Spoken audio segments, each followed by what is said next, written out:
Hello everyone, welcome to machine possible IAS academy. Aspirants AP హైకోర్టులో మీకు notifications అయితే జారీ చేయడం జరిగింది. అయితే ఇందులో మీరు సక్సెస్ అవ్వాలి అని అంటే ప్రీవియస్ ఇయర్ పేపర్స్ తెలుసుకోవడం చాలా ఇంపార్టెంట్. నేను ఇక్కడ మీకు ప్రీవియస్ ఇయర్ పేపర్స్ అనాలిసిస్ చేస్తాను. అండ్ మన ఈ టెస్ట్ జీకే టెస్ట్ ప్రోగ్రామ్ వచ్చేసరికి మండే నుంచి నేను స్టార్ట్ చేస్తాను. ఓకే, అంటే మీకు ఆల్మోస్ట్ మండే నుంచి అని అంటే 6th ఏప్రిల్ నుంచి స్టార్ట్ చేస్తాను. 6th ఏప్రిల్ నుంచి మనకి ఆల్మోస్ట్ మే వరకు, అంటే అట్లీస్ట్ 40 days అన్నా మీకు టైం ఇవ్వచ్చు, 50 days అన్నా మీకు టైం ఇవ్వచ్చు. సో కాబట్టి ఈ 50 daysలో మీకు ఎగ్జామ్ కండక్ట్ చేసే అవకాశం ఉంటుంది. ఒకవేళ హాలిడేస్ తర్వాత, అంటే కోర్టు హాలిడేస్ తర్వాత పెట్టాల్సి వస్తే జూన్లో అన్నా కండక్ట్ చేయొచ్చు. కానీ ఏదైనా కానీ మేలో ఎగ్జామ్ ఉంటుంది అనే ఉద్దేశంతో మీరు ప్రిపేర్ అవ్వండి. మీరు ఇంతకుముందు గ్రూప్ 2కి చదువున్నారు అని అంటే ఈ ప్రీవియస్ ఇయర్ పేపర్స్ కానీ మనం పెట్టే ఎగ్జామ్స్ కనుక మీరు రాస్తే మీరు క్రాక్ చేసుకునే అవకాశం ఉంది. మన డిస్ట్రిక్ట్ కోర్ట్ ఎగ్జామ్స్లో కూడా సక్సెస్ అయిన వాళ్ళు ఉన్నారు, ఇప్పుడు జాబ్ చేస్తున్నారు వాళ్ళు. ఓకే, సో మనం ఈ ప్రీవియస్ ఇయర్ పేపర్స్ అన్నీ కూడా చూద్దాము. ఇది ఎంత వాల్యుబుల్ అంటే వర్త్ అని అంటాం కదా, సో అంత ఇంపార్టెంట్. ఈ ప్రీవియస్ ఇయర్ పేపర్స్ మీరు ఎంత సాల్వ్ చేస్తే అంత మంచిది. నేను ఏపీపీఎస్సీ ప్రీవియస్ ఇయర్ పేపర్స్ కూడా 1 by 1 ఎక్స్ప్లెయిన్ చేస్తున్నాను, మీరు అది చెక్ చేసుకోవచ్చు. ఓకే, మన ఛానల్లో. సో ఈ ఫస్ట్ క్వశ్చన్, ఇందులో నేను జీకే క్వశ్చన్స్ వరకు నేను డిస్కస్ చేస్తాను. ఇది పేపర్ చూడండి, common test for stenographer grade 3 and junior assistant, typist, field assistant, వీటన్నిటికి కూడా కామన్గా టెస్ట్ కండక్ట్ చేశారు ఈ పోస్టులకి. సో దానికి సంబంధించిన పేపర్ని నేను ఇక్కడ ఎక్స్ప్లెయిన్ చేస్తున్నాను, జీకే మొత్తాన్ని. ఓకే, ఫస్ట్ క్వశ్చన్ చూడండి. ద కోటప్ప కొండ fair in Andhra Pradesh is organised on the eve of which festival అని అంటున్నాడు. సో కోటప్ప కొండ ఫెయిర్ అంటే మన ఆంధ్రప్రదేశ్లో ఫెయిర్స్ ఎక్కడెక్కడ ఉన్నాయి, ఏ ప్రాంతం ఏ తిరణాలకి ఫేమస్ అనేది మనం తెలుసుకోవాలి. ఏ ప్రాంతంలో ఏ ఫేమస్ టెంపుల్స్ ఉన్నాయనేది మన ఎగ్జామ్ పాయింట్ ఆఫ్ వ్యూలో తెలుసుకోవాలి ఇక్కడ నుంచి మనం. ఓకే, సో అదొకసారి మనం మేడం బుక్ ఉంది, ఏపీ జోగ్రఫీ బుక్, అది చదివితే మీకు ఇదంతా కూడా క్లారిటీ వస్తుంది. ఇవన్నీ కూడా చెప్పారు. ఓకే, మెన్షన్ చేయడం జరిగింది అక్కడ. సో ఈ కోటప్పకొండ ఫెయిర్, ఆంధ్రప్రదేశ్లోని కోటప్పకొండ జాతర ఏ పండుగ సందర్భంగా జరుపుకుంటారు? అది మహాశివరాత్రి సందర్భంగా జరుపుకుంటారు. సో ఈ కోటప్పకొండ ఎక్కడుంది అని అంటే మనకి పల్నాడు డిస్టిక్లో ఉందన్నమాట. నసరావుపేట పల్నాడు డిస్టిక్లో, గుంటూరుకి దగ్గరలో ఉందన్నమాట ఇది. సో ఇది నసరావుపేటకి సౌత్ వెస్ట్లో, అంటే 15 kilometers సౌత్ వెస్ట్లో ఇది ఉంటుందన్నమాట ఈ కోటప్పకొండ. సో దీని ఫేమస్ ఏంటి అని అంటే ఇక్కడ మనకి లార్డ్ శివ యాజ్ త్రికోటేశ్వర స్వామిగా ఈయన కొలువై ఉన్నారనమాట. లార్డ్ శివ త్రికోటేశ్వర స్వామిగా కొలువై ఉన్నారు. సో దగ్గరగా మనకి సర్ఫేస్ నుంచి 1587 feet హైట్లో ఈ టెంపుల్ అయితే ఉంది. సో ఇక్కడ ఫేమస్ ఏంటంటే ఎప్పుడైతే ఈ శివరాత్రి టైంలో ఈ తిరునాళ్ళు జరిగినప్పుడు చుట్టుపక్కల విలేజెస్ నుంచి పెద్ద పెద్ద ప్రభలు కడతారు. సో ప్రభలు కట్టి రకరకాల రంగులు, లైటింగ్లు బాగా భారీగా పెట్టి సో అక్కడికి తీసుకెళ్తారు అన్నమాట ప్రభలు. సో ఇది బుల్లక్ కార్ట్స్లో తీసుకెళ్తారు. యాక్చువల్గా దిస్ ఇండికేట్స్ ఫార్మింగ్, అంటే ఫార్మింగ్ ఇంపార్టెన్స్ తెలియజేసుకోవడం. ఫార్మింగ్ ఎలాగా ఇప్పుడు అగ్రికల్చర్ ఎలా అయితే ఇంటిగ్రేట్ అయ్యింది ఫెస్టివల్స్తో అనేది కూడా ఇక్కడ మనం తెలుసుకోవచ్చు. ఓకే, సో ఇక్కడ మనకి 3 peaks ఉంటాయి. సో ఆ పీక్స్ పేరు ఏంటంటే, ఒక పీక్ పేరు బ్రహ్మ, ఇంకోటి విష్ణు, ఇంకోటి రుద్ర అనమాట. ఈ కోటప్పకొండ పీక్స్ 3 peaks ఉంటాయి. సో ఆ 3 peaks పేర్లు ఏంటంటే బ్రహ్మ, విష్ణు, రుద్ర. ఓకే, సో ఇది మహాశివరాత్రి టైంలో మంచి పండగ వాతావరణం ఉంటుందన్నమాట. దగ్గర 10 లక్షల మంది జనాలు అయితే దానికి తిరునాళ్ళకైతే విజిట్ చేస్తారు. ఓకే, మీరు చేయాల్సింది ఏంటి, రకరకాల ఎక్కడెక్కడ ఏ తిరునాళ్ళు జరుగుతూ ఉంటుంది, ఏ టైంలో జరుగుతూ ఉంటుంది, అక్కడ ఫేమస్ ఏంటి అనేది కూడా మనం తెలుసుకోవాలి ఎగ్జామ్ పాయింట్ ఆఫ్ వ్యూలో. నెక్స్ట్ క్వశ్చన్ చూడండి. The president of India Draupadi Murmu in September 2022 inaugurated the integrated cryogenic engine manufacturing facility of. భారత రాష్ట్రపతి ద్రౌపది ముర్ము సెప్టెంబర్ 2022లో డాష్కి చెందిన ఇంటిగ్రేటెడ్ క్రయోజెనిక్ ఇంజన్ తయారీ కేంద్రాన్ని ప్రారంభించారు అంటున్నారు. సో మనకి ఇంటిగ్రేటెడ్ క్రయోజనిక్ ఇంజిన్ అని అంటే మనకు గుర్తొచ్చే జనరల్గా ఇస్రో అని పెట్టేసేస్తాం, కానీ ఇక్కడ అది కాదు. ఇది హిందుస్థాన్ ఏరోనాటిక్స్ లిమిటెడ్ హాల్ అనమాట. సో ఈ ఇంటిగ్రేటెడ్ క్రయోజనిక్ ఇంజిన్ మ్యానుఫ్యాక్చరింగ్ ఫెసిలిటీని 208 కోట్ల రూపాయలతో దీన్ని స్థాపించారు. 208 కోట్ల రూపాయలతో దీన్ని స్థాపించారనమాట. ఓకే, సో ఇది ఎస్పెషల్లీ మనకి ఇస్రోకి కావాల్సిన క్రయోజనిక్ ఇంజన్స్ని, సెమీ క్రయోజనిక్ ఇంజన్స్ని తయారు చేయడానికి ఇది ఉపయోగపడుతుంది. క్రయోజనిక్ అంటే ఏంటంటే అట్ వెరీ లో టెంపరేచర్స్లో మనం ఫ్యూయల్ని మండించేలా చూస్తాం అనమాట. సో దీనివల్ల అడ్వాంటేజ్ ఏంటి, చాలా మైనస్లో నెగిటివ్ వాల్యూస్లో టెంపరేచర్స్ మనం ఇక్కడ మెయింటైన్ చేస్తాం క్రయోజనిక్ ఇంజన్లో. దానివల్ల ఏంటంటే మనం హార్స్ పవర్ ఎక్కువ పెరిగిద్ది ఇంజన్కి. నెక్స్ట్ లాంగ్ డిస్టెన్సెస్ ట్రావెల్ చేసే అవకాశం ఉంటుంది. సో ఫ్యూయల్ని కనుక లో టెంపరేచర్స్లో సేవ్ చేస్తే ఎక్కువ మనం సేవ్ చేసే అవకాశం ఉంటుంది. అర్థమవుతుందండి. సో ఈ క్రయోజనిక్ ఇంజన్ వల్ల మనం LVM-3 GSLVకి ఓకే వీటికి బాగా ఉపయోగపడతాయి అన్నమాట. ఓకే, సో దీన్ని 208 కోట్ల రూపాయలతో దీన్ని హాల్ హిందుస్థాన్ ఏరోనాటిక్ లిమిటెడ్ బెంగళూరులో దీన్ని సెటప్ చేశారనమాట. ఓకే, నెక్స్ట్ క్వశ్చన్ చూడండి. In which year was president rule imposed in Andhra Pradesh owing to జై ఆంధ్ర మూమెంట్? జై ఆంధ్ర ఉద్యమం కారణంగా ఆంధ్రప్రదేశ్లో రాష్ట్రపతి పాలన ఏ సంవత్సరంలో విధించబడింది? ఇది 1973లో రాష్ట్రపతి పాలన విధించబడింది అనమాట. ఎందుకనంటే సుప్రీంకోర్టు 1972లో అంటే 1 year బిఫోర్ 1973, సో ఈ 1972లో ఈ ముల్కీ రూల్ అంటే లోకల్ జాబ్ సెక్యూరిటీ అనే రూల్ ఏదైతే ఉందో, ముల్కీ రూల్ ఏదైతే ఉందో దాన్ని సుప్రీంకోర్టు అపహెల్డ్ చేసింది అనమాట. అంటే అది న్యాయబద్ధమైనదే అని చెప్పేసి అపహెల్డ్ చేసింది. సో చేయడం వల్ల కోస్టల్ ఆంధ్ర రాయలసీమలో ఈ జై ఆంధ్ర మూమెంట్ కారణమైందనమాట. ఓకే, సో ఈ జై ఆంధ్ర మూమెంట్ ద్వారా సపరేట్గా మాకు ఆంధ్రప్రదేశ్ కావాలి, తెలంగాణ నుంచి మేము విడిపోయి ఆంధ్రప్రదేశ్ కావాలి, మాకు సపరేట్గా ఆంధ్ర ప్రాంతం కావాలి అని చెప్పేసి కోస్టల్ ఆంధ్ర రాయలసీమలో ఇది బాగా ఈ మూమెంట్ రైజ్ అయిందనమాట. ఓకే, సో అప్పుడు ఈ ప్రెసిడెంట్ రూల్ని ఇంపోజ్ చేయడం జరిగింది. జనవరి 18, 1973 నుంచి డిసెంబర్ 10, 1973 వరకు కూడా ఈ ఉద్యమం అయితే ఈ ప్రెసిడెంట్ రూల్ అయితే 11 నెలలు ఇంపోజ్ చేశారనమాట. ఓకే, సో అయితే దీని తర్వాత 6 పాయింట్ ఫార్ములా అనేది ఒకటి తీసుకొచ్చి ఈ క్రైసిస్ని, ఈ మూమెంట్ ఏదైతే ఉందో ఈ 6 పాయింట్ ఫార్ములా వల్ల కొంచెం సద్దుమణిగేలా చేశారు. తర్వాత జలగం వెంగళరావు గారు చీఫ్ మినిస్టర్ అయ్యారు.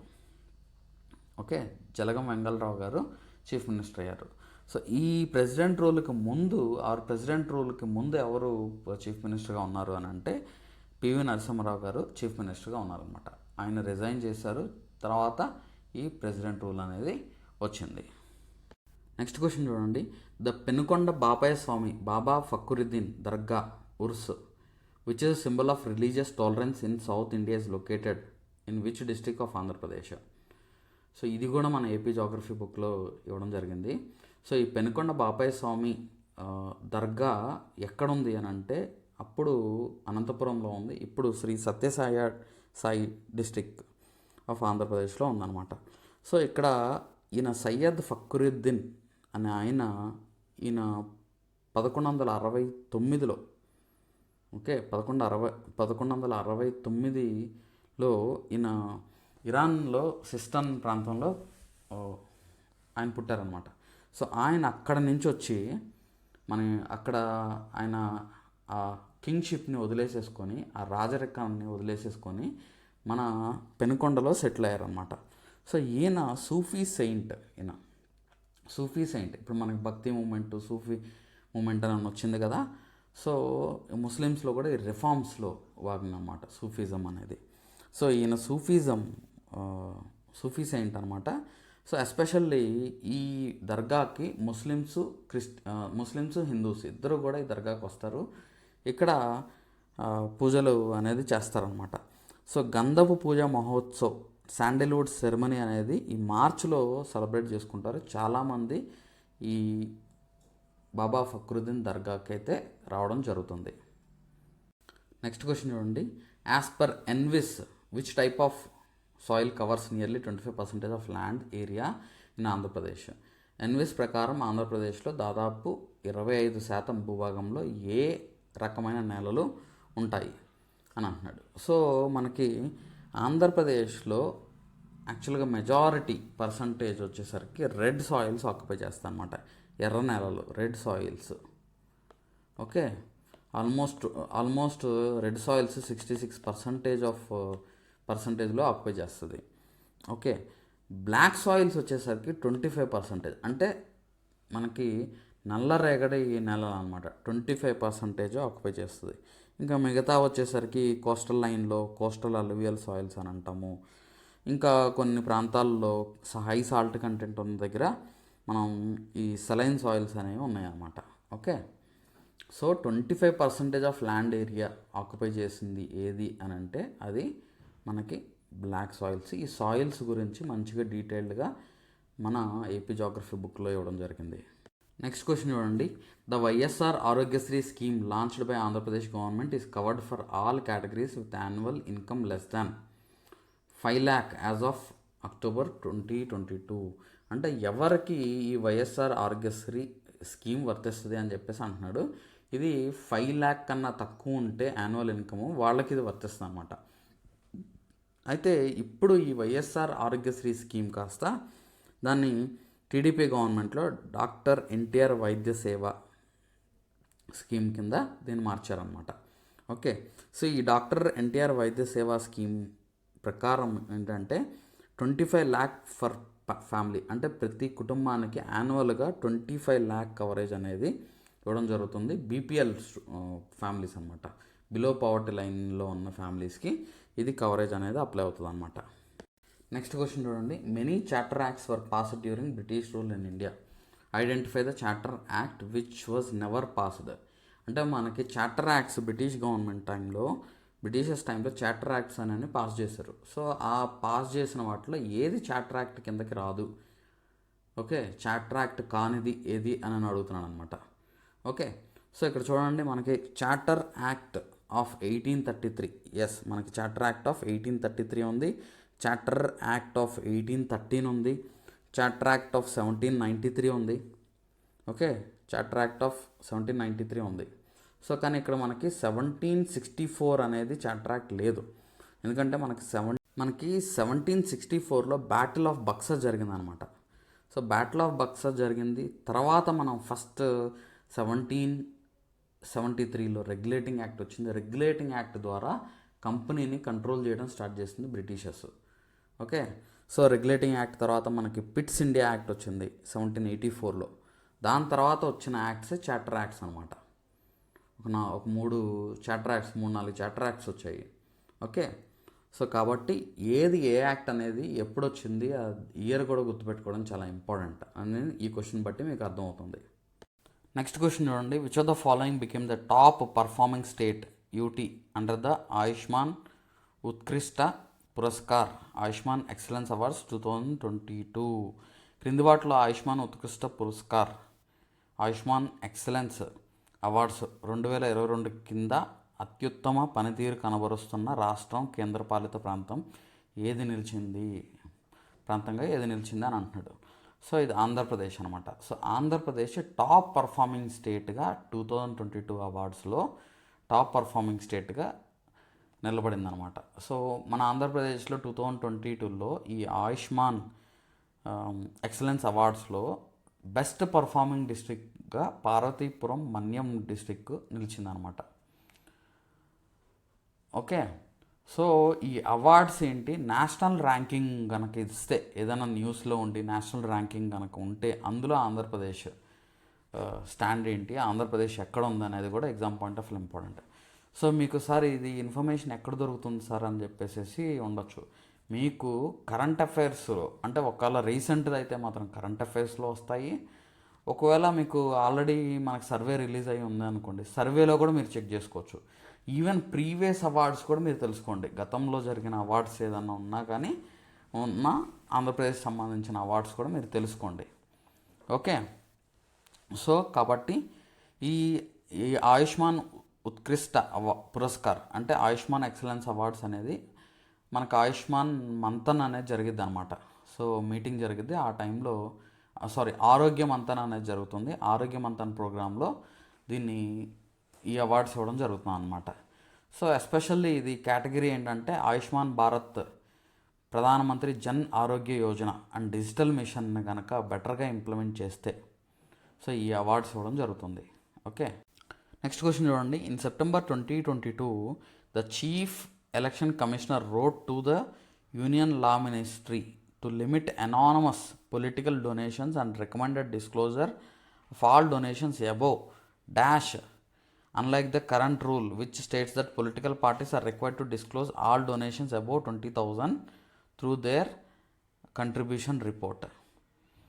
ఇక్కడ ఏమంటున్నాడంటే యాక్చువల్గా ఈ పొలిటికల్ పార్టీస్ గతంలో 20,000 కన్నా ఎక్కువ డొనేషన్ వస్తే, అంటే డొనేషన్ వస్తేనే త్రూ అనానమస్గా దాన్ని రిపోర్ట్ చేయాలి. ఇప్పుడు 20,000 కన్నా తక్కువ డొనేషన్ కనుక ఉందనుకోండి, ఆ డొనేషన్ తీసుకోవచ్చు. అంటే పేరు ఊరు రాయకుండా, నోట్ చేయకుండా ఆ డొనేషన్ తీసుకోవచ్చు. సో ఎవరిచ్చారనేది కూడా లేకుండా మాకు 15,000 డొనేషన్ వచ్చింది అని రాసేయచ్చు. అయితే ఇక్కడ చీఫ్ ఎలక్షన్ కమిషనర్ ఏం చెప్పారంటే, మీరు ఈ అమౌంట్ కన్నా ఎక్కువ వస్తే కనుక మీరు ఖచ్చితంగా మీరు అనానమస్గా మీరు తీసుకోవడానికి లేదు, మీరు ఎవరు ఇచ్చారనేది పేరు కూడా మీరు మెన్షన్ చేయాలని చెప్పారు. ఆ అమౌంట్ ఎంత అని అడుగుతున్నాను అనమాట. అది 2,000 రూపాయలు. అంటే ఈ చీఫ్ ఎలక్షన్ కమిషనర్ లా మినిస్ట్రీకి ఆ లిమిట్ అనేది తగ్గించడం జరిగిందనమాట. ఓకే, సో దీన్ని బట్టి మనకి ఏమర్థం అవుతుంది, యాక్చువల్గా ఇటువంటి చీఫ్ ఎలక్షన్ కమిషనర్ లా మినిస్ట్రీకి ఏమైనా రాస్తే మనం పెద్దగా పట్టించుకోం కరెంట్ అఫైర్స్లో, కానీ ఇక్కడ మనం పట్టించుకోవాలి. సో ఇలాంటి క్వశ్చన్ బట్టి మనకు అర్థమవుతుంది. మనం ఇలాంటి క్వశ్చన్స్ అబ్జర్వ్ చేసిన తర్వాత మీరు న్యూస్ పేపర్ చదివేటప్పుడు కానీ కరెంట్ అఫైర్స్ చదివేటప్పుడు కానీ ఆ నెంబర్ ఒకసారి మీరు చెక్ చేసుకోవాలని అర్థమవుతుంది. ఓకే, నెక్స్ట్ క్వశ్చన్ చూడండి. As per Andhra Pradesh reorganisation act 2014 on and from the appointed day of Telangana state how many Lok Sabha seats are allocated to the successor state of Andhra Pradesh. Andhra Pradesh రాష్ట్ర పునర్వ్యవస్థీకరణ చట్టం 2014 ప్రకారం తెలంగాణ రాష్ట్రం ఏర్పడినప్పటి నుండి పక్క రాష్ట్రమైన ఆంధ్రప్రదేశ్ రాష్ట్రానికి ఎన్ని లోక్సభ స్థానాలు కేటాయించబడ్డాయి అని అంటున్నాడు. అంటే తెలంగాణ రాష్ట్రాన్ని 2014లో ఏర్పాటు చేసుకున్నారు. సో అప్పటి వరకు అన్డివైడెడ్ ఆంధ్రప్రదేశ్ ఏదైతే ఉందో దాన్ని డివైడ్ చేసి లోక్సభ సీట్లు, next state legislative assembly seats ఇవన్నీ కూడా డివైడ్ చేస్తారనమాట. సో ఆంధ్రప్రదేశ్కి ఎన్ని లోక్సభ సీట్లు వచ్చాయంటే 25 లోక్సభ సీట్లు వచ్చాయి. మరి తెలంగాణకి ఎన్ని లోక్సభ సీట్లు వచ్చాయంటే 17 లోక్సభ సీట్లు వచ్చాయన్నమాట. సో ఎగ్జామ్ పాయింట్ ఆఫ్ లో గుర్తుపెట్టుకోండి. Next question. The length of Godavari river in Andhra Pradesh and Telangana is about dash kilometres అంటున్నాడు. ఆంధ్రప్రదేశ్ మరియు తెలంగాణలో గోదావరి నది పొడవు సుమారు ఎన్ని కిలోమీటర్లు అంటున్నాడు. 772 కిలోమీటర్లు లెంత్ అనమాట. సో టోటల్గా ఈస్ట్ నుంచి మనకి బే ఆఫ్ బెంగాల్లో కలిసేంత వరకు కూడా గోదావరి నది పొడవు 1,465 కిలోమీటర్లు అనమాట. ఓకే, మన దీని సోర్స్ వచ్చేసరికి త్రయంబకేశ్వర్ నాసిక్లో పుట్టి మన బే ఆఫ్ బెంగాల్లో ఇది కలుస్తుంది అనమాట. ఓకే, సో ఈ గోదావరి రివర్ మహారాష్ట్ర గుండా, తెలంగాణ గుండా, ఆంధ్రప్రదేశ్ గుండా, ఛత్తీస్గఢ్ అండ్ ఒరిస్సా, సో ఈ 5 రాష్ట్రాల గుండా ఇది ప్రవహిస్తుంది. ఓకే, సో ఆంధ్రప్రదేశ్ తెలంగాణలో దీని పొడవు ఎంత అని అడుగుతున్నారు. 772 గుర్తుపెట్టుకోండి. అండ్ మొత్తం పొడవు ఎంత 1,465 కిలోమీటర్లు. ఇది కూడా ఎగ్జామ్లో అడిగే అవకాశం ఉంది. నెక్స్ట్ క్వశ్చన్ చూడండి. What amount was released by Andhra Pradesh government for Vidya Deevena scheme in March 2022 for the October December 2021 quarter అని అంటున్నాడు. సో అక్టోబర్-డిసెంబర్ 2021 త్రైమాసికానికి మార్చి 2022లో విద్యా దీవెన పథకం కోసం ఆంధ్రప్రదేశ్ ప్రభుత్వం ఎంత మొత్తాన్ని విడుదల చేసింది. సో ఇది గుర్తుపెట్టుకోండి. ఈ విడుదల చేయడం అనేది చేంజ్ అవుతూ ఉంటుంది. అంటే ఒక పథకానికి ఇంత మొత్తం ఈ టైం పీరియడ్లో మేము విడుదల చేసామని అంటారు. మన బడ్జెట్లో అలొకేషన్స్ ఒకలా ఉండొచ్చు. సో మనం బడ్జెట్ కేటాయింపులు ఏంటనేది అది గుర్తుపెట్టుకోవాలి. ఓకే, ప్రతి బడ్జెట్లో ఉన్న ప్రతి లైన్ టు లైన్ మనకు బడ్జెట్ జిస్ట్ వస్తుంది కదా, దాంట్లో బడ్జెట్ స్పీచ్ వస్తుంది కదా, అది మొత్తం లైన్ టు లైన్ మనం చదువుకోవాలి. దాంతోపాటు ఈ న్యూస్లో వస్తూ ఉంటుంది. సో న్యూస్లో ఈ సోన్సో పథకానికి ఎంత విడుదల చేశారు అని ఉంటుంది. సో ఇప్పుడు గవర్నమెంట్లో ఉన్న పథకాలన్నింటినీ లిస్ట్ అవుట్ చేసుకొని అది ఏదైనా విడుదల చేశారనుకోండి అమౌంట్, దాని ఒక పక్కన రాసుకోండి. ఓకే, సో ఇది కరెంట్ అఫైర్స్ చదివేటప్పుడు వస్తూ ఉంటుంది, అది మీరు ఎగ్జామ్ పాయింట్ ఆఫ్ వ్యూలో మీరు రాసుకోండి. ఓకే, నెక్స్ట్ క్వశ్చన్ చూడండి. What is the name of super computer facility inaugurated at Indian Institute of Technology Guwahati by president Draupadi Murmu in October 2022? 2022 అక్టోబర్లో ఇండియన్ ఇన్స్టిట్యూట్ ఆఫ్ టెక్నాలజీ గౌహతిలో రాష్ట్రపతి ద్రౌపది ముర్ము ప్రారంభించిన సూపర్ కంప్యూటర్ ఫెసిలిటీ పేరేంటి అని అంటున్నాడు. సో ఈ సూపర్ కంప్యూటర్ ఫెసిలిటీ పేరేంటంటే పరం కామ్రూప్ అనమాట. ఓకే, సో ఈ పరం సిరీస్ ఆఫ్ సూపర్ కంప్యూటర్స్ మనం డెవలప్ చేసుకున్నాం. సో ఇదేంటంటే మన ఇండియన్ సూపర్ కంప్యూటర్స్ అనమాట. దీన్ని డెవలప్ చేసింది centre for development of advanced computing, C-DAC in పూణేలో ఉంది ఇది. ఓకే, గుర్తుపెట్టుకోండి. ఈ మనకి పరం సిరీస్ ఆఫ్ కంప్యూటర్స్ చాలా ఉన్నాయి. ఓకే, పరం 800 అని, పరం స్టార్టింగ్లో అంటే 1991, 1992 పరం 8000, తర్వాత పరం 8600, ఇలాగా డిఫరెంట్ పరం సిరీస్ని మనం డెవలప్ చేసుకున్నాం. అయితే కొన్ని రీసెంట్ చెప్తాను నేను. ఇది మనకి పరం సిస్టమ్ వచ్చేసరికి ఎన్ఐసి ఢిల్లీలో ఉంది, పరం ఐరావత్ సీడాక్ పూణేలో ఉంది. ఓకే, పరం విద్య వచ్చేసరికి డిఫరెంట్ మల్టిపుల్ ప్లేసెస్లో ఉంది. అది పరం పొరూల్ అనేది మనకి నేషనల్ ఇన్స్టిట్యూట్ ఆఫ్ టెక్నాలజీ తిరుచిరాపల్లిలో ఉంది. ఓకే, నెక్స్ట్ పరం కామరూప చెప్పాను కదా, ఐఐటి గౌహతి, ఇక్కడ ఈ క్వశ్చన్లో ఇచ్చారు కదా. నెక్స్ట్ పరం హిమాలయ ఐఐటి మండీలో ఉంది. నెక్స్ట్ పరం అనంత వచ్చేసరికి ఐఐటి గాంధీనగర్ ఉంది. పరం శక్తి వచ్చేసరికి ఐఐటి ఖరగ్పూర్. పరం గంగా వచ్చేసరికి ఐఐటి రూర్కీలో. ఓకే, పరం ప్రవేగా వచ్చేసరికి ఇండియన్ ఇన్స్టిట్యూట్ ఆఫ్ సైన్స్ బెంగళూరులో ఉంది. పరం స్ఫూర్తి వచ్చేసరికి society for electronic transactions and security చెన్నైలో ఉంది. పరం సేవ వచ్చేసరికి ఐఐటి హైదరాబాద్లో ఉంది. ఓకే, సో ఈ పరం సిరీస్ ఆఫ్ సూపర్ కంప్యూటర్స్ వల్ల మనకు అడ్వాంటేజ్ ఏంటంటే డిఫరెంట్ క్యాలిక్యులేషన్స్కి, నెక్స్ట్ అడ్వాన్స్డ్ సూపర్ కంప్యూటర్స్ వల్ల మనకి స్పేస్లో అవ్వచ్చు, లేకపోతే డిఫెన్స్ టెక్నాలజీ అవ్వచ్చు, డిఫరెంట్ టెక్నాలజీస్లో మనకి ఇవి ఉపయోగపడతాయి అన్నమాట. ఓకే, సో నెక్స్ట్ ఇక్కడ మనం ఈ క్వశ్చన్ నుంచి మనం ఏం తెలుసుకోవాలి అని అంటే, ఇప్పుడు ప్రైమ్ మినిస్టర్ కానీ నెక్స్ట్ మినిస్టర్స్ కానీ ఏదన్నా ఒకటి ఇనాగ్రేట్ చేశారు అని అంటే, ఆర్ ప్రెసిడెంట్ కానీ వైస్ ప్రెసిడెంట్ కానీ ఏదన్నా ఒకటి ఇనాగ్రేట్ చేశారంటే అది exam point of view important, మనం దృష్టి పెట్టి చదువుకోవాలి అని అర్థం. నెక్స్ట్ క్వశ్చన్ చూడండి. When was the Andhra Pradesh state cultural council established by government of Andhra Pradesh? Andhra Pradesh ప్రభుత్వంచే ఆంధ్రప్రదేశ్ రాష్ట్ర సాంస్కృతిక మండలి ఎప్పుడు స్థాపించబడింది? ఇది 1996లో స్థాపించబడింది. సో ఈ Andhra Pradesh state cultural council, okay, state cultural council ఇది ఏం చేస్తుందంటే ఎప్పటికప్పుడు ఈ మన రాష్ట్రంలో ఉన్న కల్చర్ని ప్రమోట్ చేయడానికి డిఫరెంట్ రకరకాల వేదికల మీద మన కల్చర్ని ప్రమోట్ చేయడానికి, ఎస్పెషల్లీ మన ట్రెడిషనల్ క్రాఫ్ట్స్ అవ్వచ్చు, Kalamkari, Kondapalli toys, performing arts, Kuchipudi. Okay, so ఇలాగా డిఫరెంట్ కల్చర్, మన ఆంధ్రప్రదేశ్ యొక్క కల్చర్ని ప్రమోట్ చేయడానికి దీన్ని ఏర్పాటు చేయడం జరిగింది 1996లో. నెక్స్ట్ క్వశ్చన్ చూడండి. Who establish the journal called Vivekavardhini for propagating reforms in social and literary fields? సామాజిక సాహిత్య రంగాలలో సంస్కరణల ప్రచారం కోసం వివేకవర్ధిని అనే పత్రికను ఎవరు స్థాపించారు? సో వివేకవర్ధిని అని అంటే మనకు గుర్తు రావాల్సింది ఎవరు అంటే కందుకూరి వీరేశలింగం గారు గుర్తు రావాలి. ఓకే, సో ఈయన బ్రహ్మ సమాజం నుంచి ఐడియల్స్ నుంచి ఇన్ఫ్లుయెన్స్ అయ్యి, ఓకే, సో చాలా సోషల్ రిఫార్మ్ యాక్టివిటీస్ అయితే చేశారు.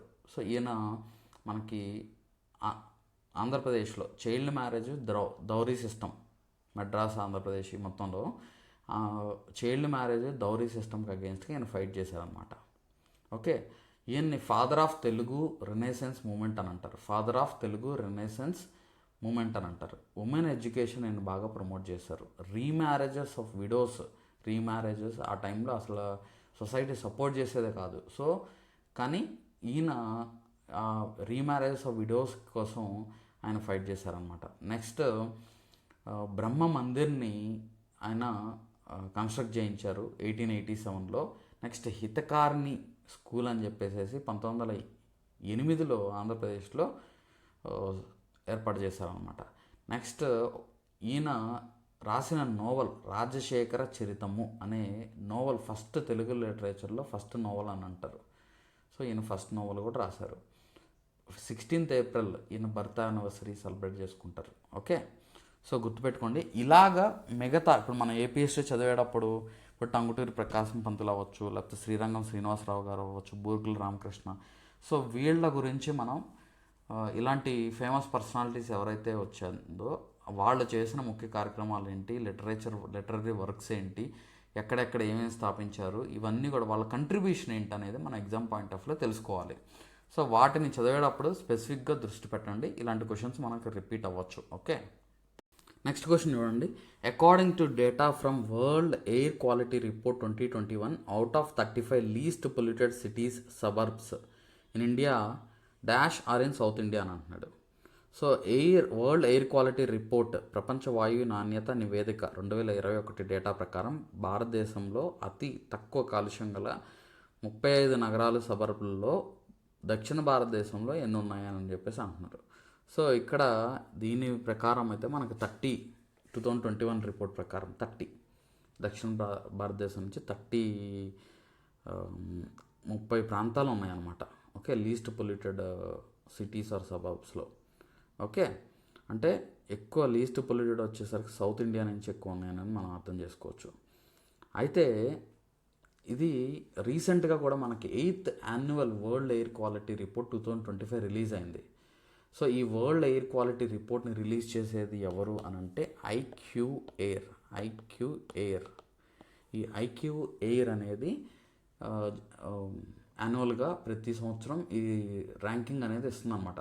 దగ్గర 143 కంట్రీస్కి ర్యాంకింగ్ ఇస్తే మన భారతదేశం 6వ స్థానంలో ఉంది ఈ పొల్యూటింగ్ కంట్రీస్లో, పొల్యూటెడ్. ఓకే, సో అంటే PM 2.5 పొల్యూషన్ లెవెల్స్ అంత ఎక్కువనే అని చెప్పచ్చు. సో మన భారతదేశంలో లోని ఇన్ ఉత్తరప్రదేశ్ మోస్ట్ పొల్యూటెడ్ సిటీగా ఇది సంపాదించుకుంది. ఓకే, మొత్తం 100 మోస్ట్ పొల్యూటెడ్ సిటీస్లో 66 మన భారతదేశం నుంచే ఉన్నాయి ఈ రిపోర్ట్లో. అంటే వరల్డ్ ఎయిర్ క్వాలిటీ రిపోర్ట్ 2025 ప్రకారం మొత్తం 100 air are most polluted cities list తీస్తే అందులో 66 మన భారతదేశంలోనే ఉన్నాయి.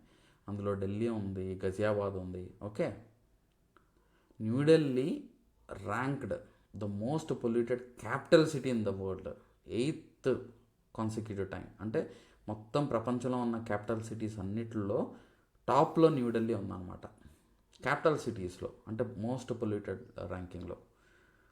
సో చూడండి. ఓకే, సో మనకి ఈ దీన్ని బట్టి మనం ఏమర్థం చేసుకోవచ్చు, మనం ఈ పొల్యూషన్ కంట్రోలింగ్ అనేది చాలా జాగ్రత్తగా మనం ఫోకస్ చేయాల్సి ఉంది అనేది మనం అర్థం చేసుకోవచ్చు. నెక్స్ట్ క్వశ్చన్ చూడండి. As per the report published by health effects institute HEI 2022, India is home to dash of the 20 cities with the most severe increase in fine particle pollutants or PM 2.5 from 2010 to 2019 అంటున్నాడు. Health effects institute 2022 ప్రచురించిన నివేదిక ప్రకారం 2010 నుండి 2019 వరకు సూక్ష్మధూళి కణాల కాలుష్యాలు లేదా PM 2.5లో అత్యంత తీవ్రమైన పెరుగుదల ఉన్న 20 నగరాలలో డాష్ నగరాల్లో భారతదేశం నిలయంగా ఉంది. సో 18 నగరాలు భారతదేశం నిలయంగా ఉందన్నమాట. సో ఈ అప్పుడున్న ఇన్ఫర్మేషన్ మనం చదవాల్సిన అవసరం లేదు, కానీ ఇప్పుడు తెలుసుకోండి. ఈ హెల్త్ ఎఫెక్ట్స్ ఇన్స్టిట్యూట్ అనేది ఇది US based non profit organisation అనమాట.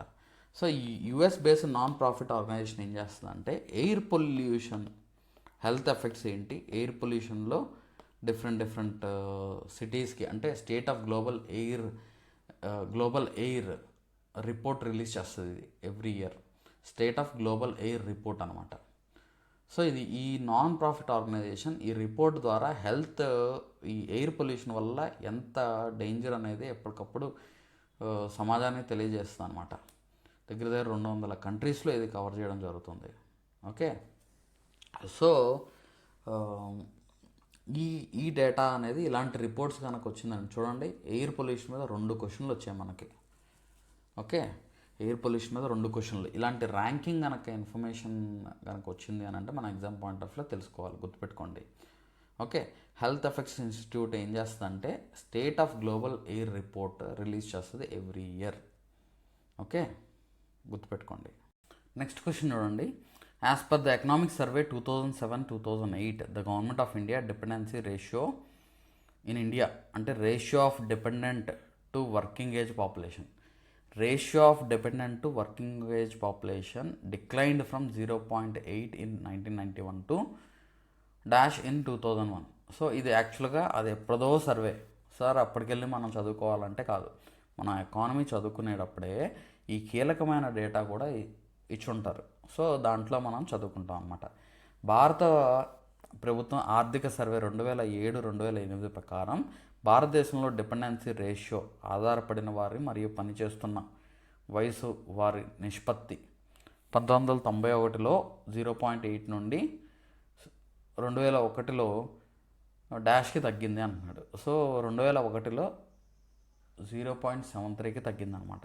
ఓకే, 0.73కి తగ్గింది. ఓకే, సో డిపెండెన్సీ రేషియో అంటే ఏంటంటే ఇందులో ఈ డిపెండెంట్ రేషియోలో ఎవరెవరు ఉంటారు అని అంటే చిల్డ్రన్ ఉంటారు ప్లస్ ఎల్డర్లీ అనమాట. ఈ చిల్డ్రన్ ఎల్డర్లీ ఇద్దరు కూడా dependent on working age population కదా. ఓకే, సో వీళ్ళు డిపెండెంట్ పాపులేషన్ అనమాట. అది ఎంత నుంచి ఎంత తగ్గింది అని చెప్పేసి ఇక్కడ అడిగారు question. As per the data released by Registrar General and Census Commissioner India on population by religious communities of census 2011 what percentage of Indian population are Christians అని అంటున్నాడు. మత కమ్యూనిటీల జనగణన 2011పై భారత రిజిస్ట్రార్ జనరల్ మరియు సెన్సస్ కమిషనర్ విడుదల చేసిన డేటా ప్రకారం భారతీయ జనాభాలో క్రైస్తవులు ఎంత శాతం ఉన్నారు. సో 2011 సెన్సస్ ఇప్పటికి కూడా మనకి ఇంపార్టెంటే. ఇందులో మనకి క్రిస్టియన్స్ ఎంత పర్సంటేజ్ ఉన్నారు అని అంటే 2011 సెన్సస్ ప్రకారం మన భారతదేశంలో 2.3% ఉన్నారనమాట. హిందువులు ఎంతమంది ఉన్నారు అని అంటే మనకి 79.8% ఉన్నారు హిందువులు. ముస్లిమ్స్ ఎంతమంది ఉన్నారు అని అంటే 14.23% ఉన్నారు, 14.23. మరి సిక్కులు ఎంతమంది ఉన్నారు అని అంటే 1.7% ఉన్నారు. ఓకే, బుద్ధిస్టులు ఎంతమంది ఉన్నారు అని అంటే 0.7% ఉన్నారు. నెక్స్ట్ జైన్స్ ఎంతమంది ఉన్నారు అని అంటే అది మనకి 0.4% ఉన్నారన్నమాట. అర్థమైందా అండి? సో ఈ సెన్సస్ డేటా అనేది మనకి చాలా ఇంపార్టెంట్ ఎగ్జామ్ పాయింట్ ఆఫ్ వ్యూలో, అది తెలుసుకోండి. నెక్స్ట్ క్వశ్చన్ చూడండి. In October 2022 the reserve bank raised the minimum capital requirement for setting up an asset reconstruction company to October 2022లో రిజర్వ్ బ్యాంక్ ఒక అసెట్ రీకన్స్ట్రక్షన్ కంపెనీని ఏర్పాటు చేయడానికి కావాల్సిన కనీస మూలధనాన్ని డాష్కి పెంచింది.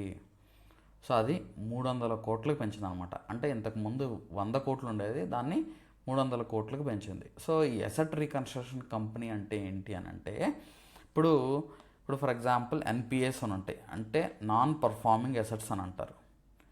సో ఈ నాన్ పర్ఫార్మింగ్ అసెట్స్ని మనం బ్యాడ్ లోన్స్ అని అంటాం. ఇప్పుడు జనరల్గా బ్యాంకులు ఏం చేస్తాయంటే డిపాజిటర్స్ దగ్గర డిపాజిట్ చేసుకున్న మనీని వాళ్ళు లోన్స్ ఇస్తారన్నమాట వేరే వాళ్ళకి. లోన్స్ ఇచ్చినప్పుడు ఆ లోన్ మొత్తం రికవర్ చేయొచ్చు, రికవర్ చేయకపోవచ్చు, కొంతమంది కట్టకుండా వదిలేసినప్పుడు అప్పుడు ఏమైందంటే అది ఎన్పిఏఎస్ కిందకి మారిపోతాయి, నాన్ పర్ఫార్మింగ్ అసెట్ అని అంటారు. సో ఈ ఎన్పిఏఎస్ని బ్యాంకులు వసూలు చేయలేనప్పుడు అప్పుడు ఈ అసెట్ రీకన్స్ట్రక్షన్ కంపెనీస్ ఏం చేస్తాయంటే ఎన్పిఎస్ని డిస్కౌంటెడ్ ప్రైస్లో బ్యాంక్స్ దగ్గర నుంచి కొనుక్కుంటాయి. ఇప్పుడు ఫర్ ఎగ్జాంపుల్ 100 రూపాయలు ఒక వ్యక్తి కట్టలేదు అనుకో లోన్ తీసుకొని, అది ఇంట్రెస్ట్తో పాటు 120 అలా అయిందనుకో, ఇది ఎన్పిఏగా మారిపోయింది. ఎన్పిఏగా మారిపోయినప్పుడు ఈ 120 రూపీస్ కాదు, మేము చాలా తక్కువ అమౌంట్ అంటే 50 రూపీస్కి 50 లేకపోతే 40 30 రూపీస్కో దాన్ని కొనేసేసుకుంటారు అసెట్ రీకన్స్ట్రక్షన్ కంపెనీ. కొనుక్కొని వీళ్ళు ప్రాఫిట్ మీద ఆ పర్సన్ దగ్గర రికవర్ చేస్తారు. ఇప్పుడు ఫర్ ఎగ్జాంపుల్ 120 రూపీస్ ఉందనుకోండి, డిస్కౌంటెడ్ ప్రైస్లో కొనుక్కుంటారు. ఒక 70 రూపీస్ కొనుక్కున్నారు అనుకుందాం. ఓకే, సో ఈ అసెట్ రీకన్స్ట్రక్షన్ కంపెనీ ఈ 70 రూపీస్ కొనుక్కొని ఆ పర్సన్ దగ్గర నుంచి 90 రూపీస్ వసూలు చేయొచ్చు. అర్థమైందా అండి? సో తద్వారా ఏంటంటే ఈ ఎన్పిఎస్ బ్యాలెన్స్ షీట్, బ్యాంక్స్ యొక్క బ్యాలెన్స్ షీట్ ఏదైతే ఉందో అది క్లీన్ అవుతుంది అనమాట. ఓకే, సో అలాంటి కంపెనీని ఏర్పాటు చేయాలంటే మినిమం క్యాపిటల్ అనేది కావాలి కదా. సో దానికి ఇంతకుముందు నెట్ ఓన్డ్ ఫండ్ అని చెప్పేసి మినిమం నెట్ ఓన్డ్ ఫండ్ అనేది 100 కోట్లు ఉండేది. ఇప్పుడు అది 300 కోట్లకి 2022లో దాన్ని 300 కోట్లకి పెంచారనమాట. ఎగ్జామ్ పాయింట్ ఆఫ్లో గుర్తుపెట్టుకోండి. ఓకే, సో ఇంకొక 20 క్వశ్చన్స్ ఉన్నాయి, నెక్స్ట్ క్లాస్లో నేను చెప్తాను. ఇలా ప్రీవియస్ ఇయర్ పేపర్స్ అన్నీ కూడా మీరు చదవండి, సాల్వ్ చేయండి. అండ్ మనము మండే నుంచి ఈ టెస్ట్లు ఏవైతే స్టార్ట్ చేస్తున్నామో, ఎస్పెషల్లీ ఇప్పుడు మీరు అబ్జర్వ్ చేశారా, కరెంట్ అఫైర్స్ నుంచి క్వశ్చన్స్ బాగా వచ్చాయి. ఓకే, స్టాటిక్ కన్నా. సో కరెంట్ అఫైర్స్ బేస్డ్ టెస్ట్లు ఎక్కువ పెడతాను నేను, సో అది యూటిలైజ్ చేసుకోండి. ఓకే, సో జీకే మాత్రమే కండక్ట్ చేస్తా. మళ్ళీ అర్థమెటిక్ రీజనింగ్కి వెళ్ళను. ఎందుకంటే అర్థమెటిక్ రీజనింగ్కి మీరు ఆర్ఎస్ అగర్వాల్ ఫాలో అయితే చాలండి. ఆ బుక్ని మీరు మంచిగా సాల్వ్ చేస్తే అర్థమెటిక్ రీజనింగ్లో మంచి స్కోరే సాధించుకోగలుగుతారు. దానికి మళ్ళీ నేను టెస్టులు పెట్టాల్సిన అవసరం లేదు. ఓకే, సో మీరు అర్థమెటిక్ రీజనింగ్కి ఆర్ఎస్ అగర్వాల్ మంచిగా మీరు సాల్వ్ చేస్తే అదే more than enough. Okay, so నేను జీకేకి మిగతా ఇప్పుడు కొత్త సిలబస్ ఏదైతే ఇచ్చారో ఆ సిలబస్ మొత్తాన్ని కూడా నేను కండక్ట్ చేస్తాను. Okay, other than arithmetic reasoning గుర్తుపెట్టుకోండి. ఓకే, సో మీకు ఈ టెస్ట్ సిరీస్ కావాలనుకుంటే డిస్క్రిప్షన్లో దాని లింక్ కూడా నేను ఇస్తాను, మన యాప్ లింక్ ఇస్తాను. వన్స్ కోర్స్ లాంచ్ చేసిన తర్వాత ఆ లింక్ కూడా నేను పెడతాను, మీరు అది ఫాలో అవ్వండి. ఓకే, సో ఎక్కువ ఎగ్జామ్స్ రాయండి. మీరు ఎంత ఎగ్జామ్స్ రాస్తే అంత మంచిది. అలా ఎగ్జామ్స్ రాసి గ్రూప్ 2లో ఎగ్జామ్స్ రాసి తర్వాత మళ్ళీ మనం పెట్టిన డిస్ట్రిక్ట్ కోర్ట్ ఎగ్జామ్స్ రాసి సక్సెస్ అయ్యి ఇప్పుడు జాబ్లో ఉన్న వాళ్ళు ఉన్నారండి. సో యూటిలైజ్ చేసుకోండి. నేను చెప్తున్నాను కదా, ఇలాంటివి ఎక్కువ ఎగ్జామ్స్ రాస్తేనే మీరు సాల్వ్ చేయగలుగుతారు. ఎక్కువ ఎగ్జామ్స్ రాస్తేనే మీరు మంచిగా ఆన్సర్ చేయగలుగుతారు ఎగ్జామ్లో. లేకపోతే మీరు ఏం చేస్తారంటే తప్పులు పెట్టేసే అవకాశం ఉంటుంది. మీరు టెస్టులు రాయకపోతే తప్పులు పెట్టేస్తారు. మీరు తెలిసింది కూడా నేను మిస్టేక్ చేశాను సార్ అని అంటారు. ఎందుకని? ఎగ్జామ్స్ రాయకపోవడం వల్ల. రాయండి, ఏముంది, మీకు నష్టమేమని చెప్పండి. ఓకే, మీరు ఈజీగా సక్సెస్ అవ్వాలి అని అంటే మీరు ఎన్ని ఎగ్జామ్స్ అయితే అన్ని ఎగ్జామ్స్ రాయండి. నెక్స్ట్ ఇంకోటి ఏంటంటే, మన గ్రూప్ 2 ప్రిపేర్ అయ్యే స్టూడెంట్స్, మెంటార్షిప్ స్టూడెంట్స్ అందరూ కూడా ఈ హైకోర్టు ఎలిజిబుల్ పర్సన్స్ ఎవరైతే ఉన్నారో వాళ్ళందరూ కూడా హైకోర్టు ఎగ్జామ్కి కూడా అప్లై చేయండి. చెప్పలేము మనం ఎక్కడ నుంచి ఎలా సక్సెస్ అవుతామో. ఇప్పుడు ఒక చోట మనం లాస్ అయినా ఇంకో చోట మనం సక్సెస్ మనకు ఎత్తుకుంటూ రావచ్చు. అక్కడి నుంచి మళ్ళీ నెక్స్ట్ లెవెల్ వెళ్ళొచ్చు. అంటే గ్రూప్ 2కి ప్రిపేర్ అవుతూనే, ఇప్పుడు సిలబస్ అలాగా కామన్గానే ఉంది కాబట్టి గ్రూప్ 2కి ప్రిపేర్ అవుతూనే ఈ హైకోర్టు ఎగ్జామ్స్ కూడా రాయండి. చక్కగా మీరు ఒక 50 days 60 days మంచిగా ఎగ్జామ్స్ రాశారనుకోండి, అది మీకు చాలా బెనిఫిట్ చేస్తుంది. డైరెక్ట్లీ ఆర్ ఇండైరెక్ట్లీ మీకు ఎగ్జామ్లో క్వశ్చన్స్ వచ్చే అవకాశం ఉంటుంది టెస్ట్ సిరీస్ల నుంచి. ఓకే, యూటిలైజ్ చేసుకోండి. అండ్ నెక్స్ట్ పేపర్స్ ఇంకా కొన్ని పేపర్స్ ఉన్నాయి, ఆ పేపర్స్ కూడా నేను డిస్కస్ చేస్తాను. ఈ డిస్కషన్ కనుక మీకు నచ్చినట్లయితే లైక్ చేయండి, కామెంట్ చేయండి అండ్ షేర్ కూడా చేయండి మీ ఫ్రెండ్స్కి. Thank you so much.